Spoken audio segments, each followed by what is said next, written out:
Barishal city কর্পোরেশনের mayor ঘোষণার দাবিতে ইসলামী আন্দোলন বাংলাদেশের সিনিয়র নায়েবে আমির মুফতি সৈয়দ মোহাম্মদ ফয়জুল করিমের মামলার আবেদন খারিজ করে দিয়েছে আদালত। দুপুরে শুনানি শেষে নির্বাচনী ট্রাইব্যুনালের বিচারক ও সিনিয়র সহকারী জজ হাসিবুল হাসান এই আদেশ দেন।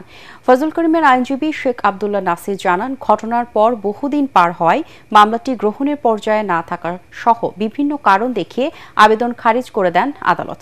এ বিষয়ে উচ্চ আদালতে যাওয়ার কথা জানান আইনজীবীরা।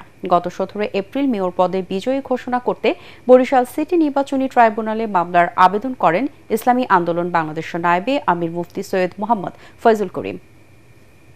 আদালত আদেশ দিয়েছে, যেহেতু এই মামলাটি 645 দিন পরে দায়ের করা হয়েছে, সেই হিসেবে এটা 30 দিনের মধ্যে দায়ের করার বিধান ছিল।